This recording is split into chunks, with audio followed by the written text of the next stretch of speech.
मिथिला के जंगलों में बहुत समय पहले एक सियार रहता था। वह बहुत आलसी था। दिमाग उसका शैतानी था। पेट भरने के लिए खरगोशों व चूहों का पीछा करना व उनका शिकार करना उसे बड़ा भारी लगता था। यही तिकड़म लगाता रहता कि कैसे ऐसी जुगत लड़ाई जाए जिससे बिना हाथ पैर हिलाए भोजन मिलता रहे। खाया और सो गए। एक दिन उसी सोच में डूबा वह सियार एक झाड़ी में दुबका बैठा था। बाहर चूहों की टोली उछल कूद व भाग दौड़ करने में लगी थी। सियार उन्हें देखता रहा। उसके मुंह से लार टपकती रही। फिर उसके दिमाग में एक तरकीब आई। वह उन चूहों के बिल के पास जाकर एक टांग पर खड़ा हो गया। चूहे बोलों सियार को उस अनोखी मुद्रा में खड़े देखकर वे बहुत चकित हुए। एक चूहे ने जरा सियार के निकट जाकर पूछा, सियार मामा, आप इस प्रकार एक टांग पे क्यों खड़े हो? मूर्ख, तूने मेरे बारे में नहीं सुना कभी? मैं चारों टांगे नीचे टिका दूंगा तो धरती मेरा बोझ संभाल नहीं पाएगी। यह डोल जाएगी। साथ ही तुम सब नष्ट हो जाओगे। तुम्हारे ही कल्याण के लिए मुझे एक टांग पर खड़े रहना पड़ता है। चूहों में खुसर पुसर हुई। चूहों के सरदार ने सोचा कि वह सियार से बात करेगा। चूहों के सरदार ने कहा, हे महान सियार, हमें अपने बारे में कुछ बताइए। मैंने हजारों वर्ष हिमालय पर्वत पर एक टांग पर खड़े होकर तपस्या की। मेरी तपस्या समाप्त होने पर सभी देवताओं ने मुझ पर फूलों की वर्षा की। भगवान ने प्रकट होकर कहा कि मेरे तप से मेरा भार इतना हो गया है कि मैं चारों पैर धरती पर रखूं तो धरती गिरती हुई ब्रह्मांड को फोड़कर दूसरी ओर निकल जाएगी। धरती मेरी कृपा पर ही टिकी रहेगी। तब से मैं एक टांग पर ही खड़ा हूँ। मैं नहीं चाहता कि मेरे कारण दूसरे जीव को कष्ट हो।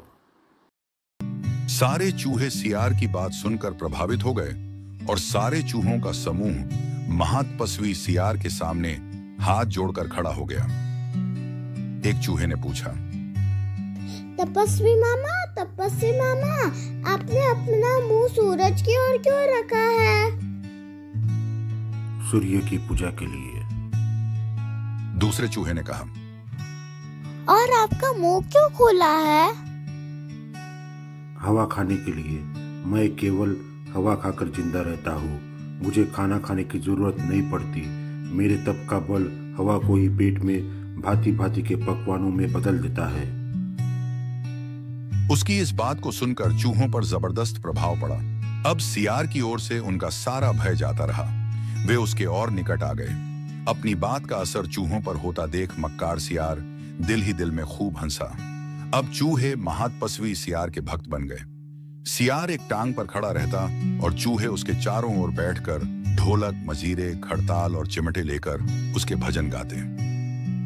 भजन कीर्तन समाप्त होने के बाद चूहों की टोलियां भक्ति रस में डूबकर अपने बिलों में घुसने लगती तो सियार सबसे बाद के 3-4 चूहों को दबोचकर खा जाता। फिर रात भर आराम कर सोता और डकारें लेता। सुबह होते ही फिर वह चूहों के बिलों पास आकर एक टांग पर खड़ा हो और अपना नाटक चालू रखता। चूहों की संख्या कम होने लगी। चूहों के सरदार की नजर से यह बात छिपी नहीं रही।